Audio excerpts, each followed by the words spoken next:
Hello, anybody. Welcome to Dun Da Ta Da. My name is Parker.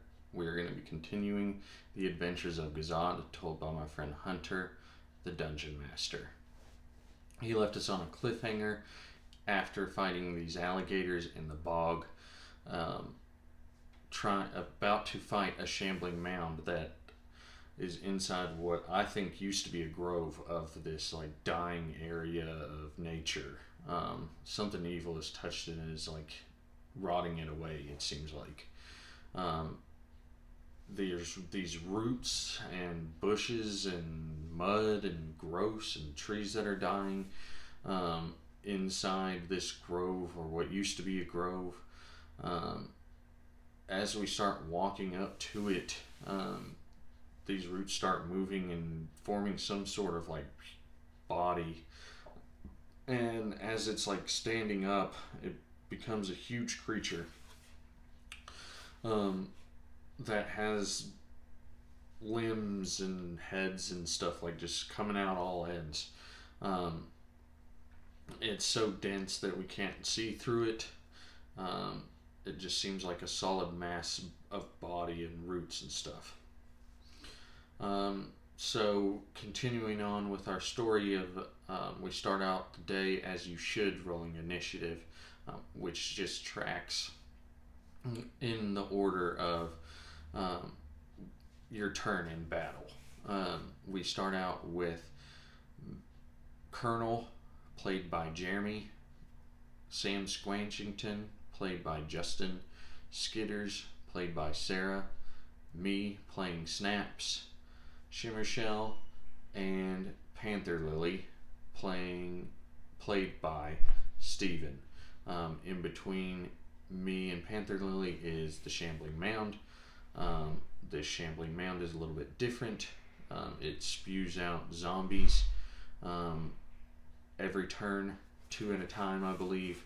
As far as I'm aware, Shambling Mounds aren't supposed to do that, so credit to Hunter for coming up with that idea to make it a more dynamic fight by adding that little knick-knack in there. It just makes it a more strategical battle. Instead of being 5-on-1, it is now 5 on however many zombies this thing ends up spitting out.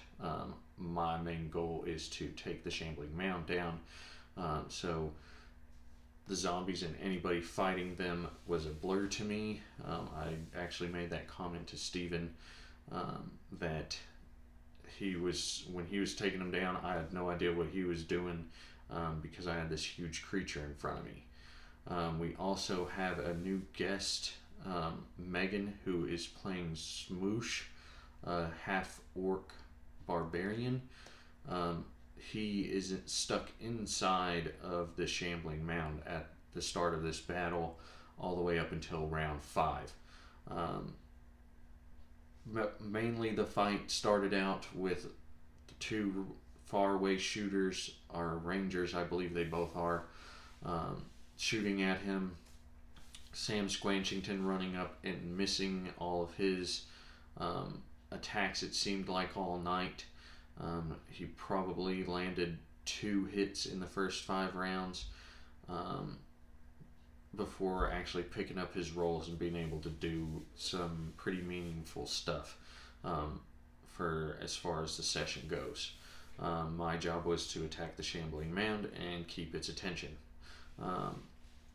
which it was a struggle mostly between me and the Shambling Mound, as my perspective of everything. Me attacking him attacking me. Every time he attacks, I got to make a strength check to not get grappled and get the engulf process started, where he just starts eating your body, I guess. And so at one point I get pulled in and I notice the half-orc inside the Shambling Mound.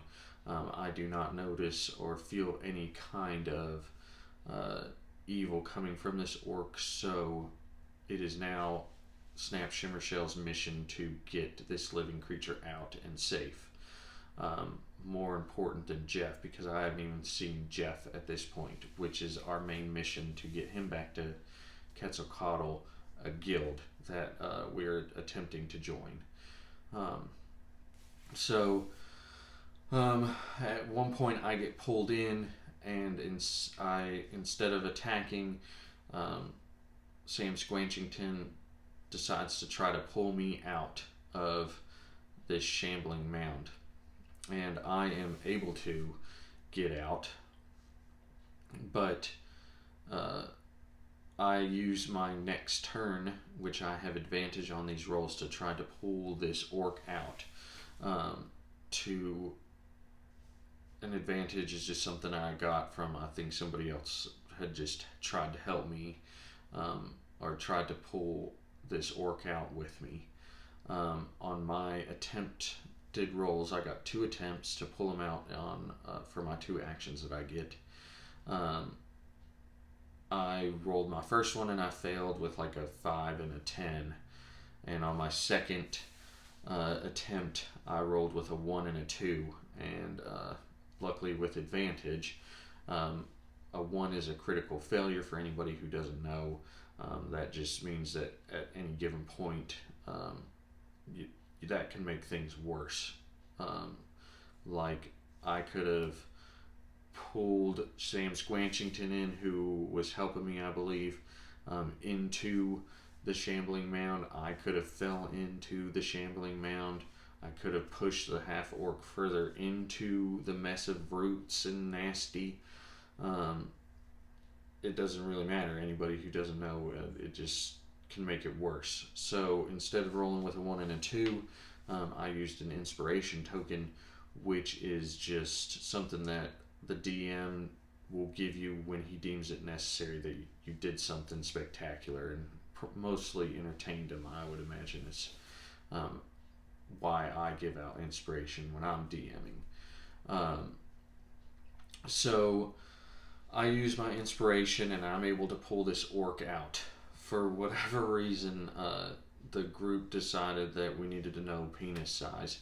So Megan rolled up her very first roll as the orc to get her sizes up, and I had to roll to see where I pulled and grabbed her out. And what do you know? I got to grab the wiener and pull her out. So she gets up at that point and is a little disoriented, not knowing why she's there, or why he's there, how he got there, or any of that nonsense. He just knows that he's in a battle and needs to fight. Able to get 2 weapons attached to him still, and starts attacking. Like I said, everything else other than me attacking this shambling mound is a blur. Me trying to stay alive because I'm getting hit really hard. At the end of the battle, Skitters takes a shot. I think that was her 3rd or 4th critical success hit, which is just a nat 20. For those of you who don't know what that is, that's just the opposite of a natural 1, where you just roll with extra dice for that damage. It just means that you did like a perfect shot, pretty much, for her in that situation, it was a perfect shot. And just got to roll extra dice, do extra damage. So at that point, there was a loud screech. The shambling mound shoots out these vines at me, Sam Squanchington, and at Smoosh. We all have to make a dexterity check to not get grabbed by these vines. I have a feature that allows me to just negate that if I succeed on the roll, where I don't take any damage at all, and the success, I didn't get grappled. So I was perfectly fine. Nothing happened to me since I succeeded. Both Sam Squanchington and Smoosh got pulled in. Sam Squanchington was able to get out Unfortunately, Smoosh was not, so I had to help pull Smoosh out again. Able to do it on my first attempt. Not able to do any other action after that. I get attacked. I am able to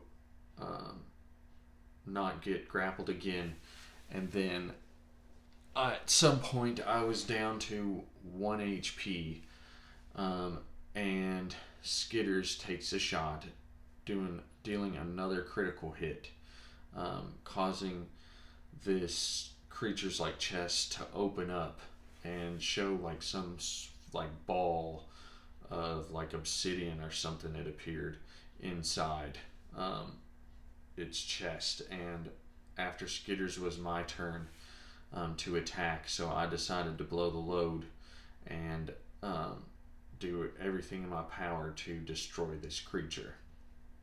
So I use Thunderous Smite as my first bonus action, and that just allows me to roll 2d6 extra damage on any successful hit up to a minute from now, which is like several rounds. Each turn is 6 seconds, or each round is 6 seconds, I apologize. So you've got multiple rounds to use it as long as you can keep concentration. I was successful on an advantage roll. I rolled a critical nat 20, which allowed me to roll double dice. So getting to roll an extra 2d6 damage with my 2d8 Warhammer, just double that. I also use Divine Smite, which just allows me to roll an extra 3d8 per level. So I got to roll 3d8 for that. So 2d6, 2d8, 3d8, double that. That's how many I got to roll. You do the math if you're interested. I ended up doing 54 damage. 54 damage. I pretty much took the light of Eris, my god, and took my Warhammer and struck true and smashed this shambling mound to the ground, and causing this Wraith to pop out. And that is not good news, because the Wraith was right after me and I had 1 health. Instead of knocking this shambling mound out, instead of taking health, I knocked the shambling mound down, thinking that that would be the end of it. This Wraith could potentially fly through me and knock me unconscious, which is just where I start dying at 0 health points. Which, if you don't know, you have to make death saving throws. If you get 3 failures in a row, then you die. If you get 3 successfuls, you are able to live and become stable. Anybody at any given point can come to your aid and give you a potion or do some sort of healing magic on you to automatically get you up. Luckily for me, the Wraith did not fly through me, just missed a couple attacks. On my next turn, I then use a healing pool, which is 5 times my paladin level, so I'm at I have 30 health points in this pool, and I just use them all. You can use them incrementally if you'd like. I just needed as much health points as I can. And so once I used that, I was a little bit less stressed out. However, the Wraiths have a life like sucking power or whatever, so they're able to steal your life points, and it happened to attack me multiple times, getting me down to like 2 health. I then use all of my potions in the next coming turns. There's still zombies out from this shambling mound, pooping them out every which way, and this Wraith is getting shot from me and Skitters, and at some point this Wraith flies through me, Sam Squanchington, and Panther Lily, dealing damage to each one of us, dropping me down to 1 health again. And I then run up to it, and we've been doing damage for the last couple rounds, and I smash it to the ground and just dispel it with my final first level spell slot. At this point, this Wraith gets sucked into a dagger inside of a stump in the background, and Panther Lily, this ends battle, because at that point all the zombies that are up are now dead, and Panther Lily rips a couple pieces of cloth off of these zombies and pulls this dagger out. Me feeling some sort of evil coming from it, I just leave it alone.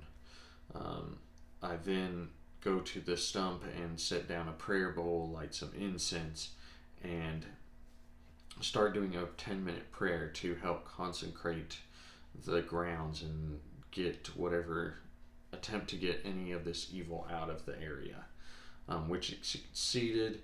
Once I finish my prayer, little like rose or whatever pops out of the stump. I then take Jeff, that has fallen out of the shambling mound, and carry him off to Quetzalcoatl. We have an 8-hour trek. We still have to catch a bog monkey inside of there that is just extra mission from Quetzalcoatl that we're able to do for them. I take a short rest. I am not willing to do anything. I just need to recoup some health. I then sit down on an embankment, and Sam Squanchington sits next to me.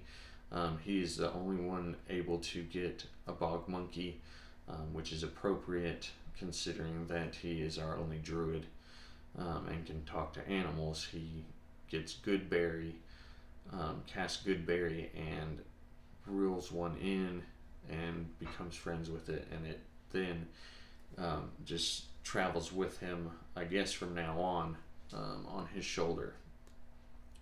We then run into a man with a boat stuck in the mud. He is starting his morning, a very early morning boat fishing trip.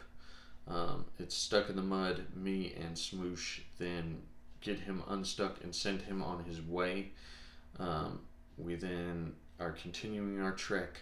About 2 or 3 hours in, we run into a bottle that is stuck in the mud, which Skitters then comes up and picks it up and looks at it, and she can tell something is inside of it. She's not really sure what it is. I then suggest that she take a drink of it to try to figure out what it is. She is not able to, and I take that opportunity to take a swig of it to see what it is. Whatever it was disgusting. It was like thick, like putrid water almost. I have to make a Constitution saving throw. It like something hit my mouth when I took a drink of it. I give it back to Skitter saying I don't want it, but you should keep it for whatever reason we may need it. So we move on. She keeps it, puts some extra water in there to keep whatever's in there alive. And we then run into 2 ogres cooking some fish on a fire spit, and we also see them throwing around a giant like silverish ball, and Panther Lily goes up to him, being attracted by shiny balls and fish, takes some fish and asks if he can take a look at the ball, and he grabs it and notices it's platinum, I guess.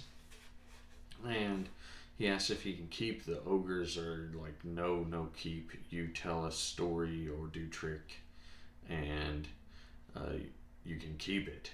And at this point, he starts juggling coins and starts doing like all sorts of different things that he saw fit to try to get them to win this over. He does a couple of tricks.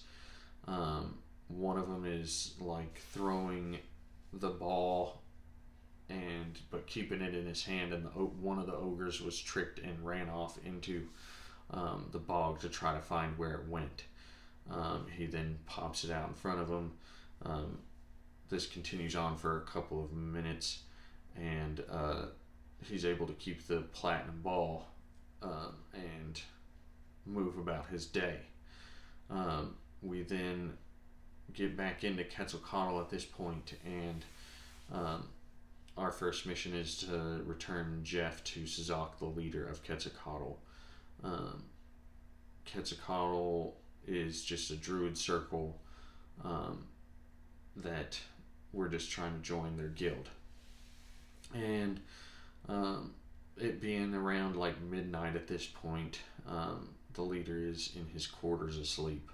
So we then find the next closest man, Copper Vasquez, a man who last session gave me a drake egg to hatch, and then hopefully it become my friend. That's for a later date. He then immediately goes up to find Sazak and get him out here, and we're supposed to meet him in the home tree, and the home tree is just like their meeting spot where we met Sazak to begin with. He then lights a fire in the pit and sets Jeff's body inside the flames and starts doing an incantation and a ritual of some sort, and throws a couple like roots and some sort of like vegetation into the fire, and out come like a phoenix Jeff, and his family just happened to have walked up, gathered up by Copper as well. Take him and his disoriented body back to their house, I assume, to recoup, and he thanks us and goes on his way. Then we get our stamps for our venture ID, which you need 2 stamps to leave the inner city of this place of Gahzaad, from 2 guilds. So we get our stamp, which we also get like the option to get cantrips, druid cantrip, 1 each. The difference between a spell and a cantrip is a cantrip you can just cast at any given point as many times as you want. Spells, you have a certain amount you can use per day. So I chose guidance. You get this power by getting a tattoo.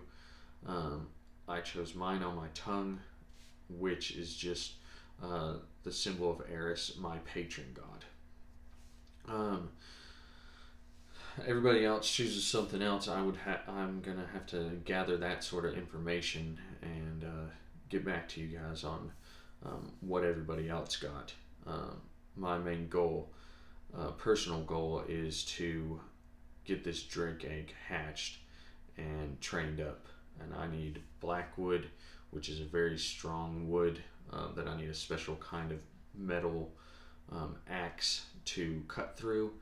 And I was also told by this gentleman that I needed climbing gear to chop off the limbs, because it would take days and days to cut through these giant blackwood trees.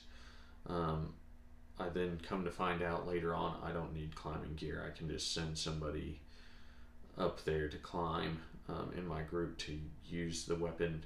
It's not any kind of magical weapon that you need attunement with, which I will get into that when one of us gets a magic item that needs to be attuned. I'll explain attunement.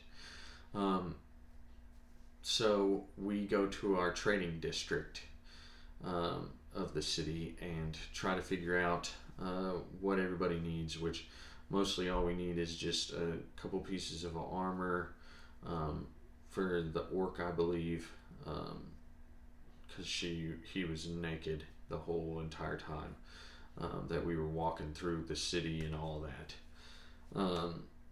So I know that me and Panther Lily needed to sell some weapons and get weapons for our new quest that we found out that an outpost in the outer city needed to hasn't been heard from in the past couple months, so we needed to figure out what was going on out there. So we were just getting prepared for that. We happened to come across a deal with this blacksmith to get everybody's weapons silvered and get me some sky forged steel battle axe that allows me to cut through the black wood tree for 252 gold pieces, 15 silver pieces, and a half a chunk of I'm not really sure how much platinum it was. So that's where we end it. We are excited to go on the outpost quest to get 400 gold pieces to see what the outer city is. My next video will be of my campaign told from a DM's perspective. If you guys like this video, please give me a like, comment, and subscribe. Hit the bell next to subscribe if you'd like to get notifications for that. Also, I do want to say that this is not an endorsement. It's just a comfortable t-shirt for me. Snapple's good, though. Try it if you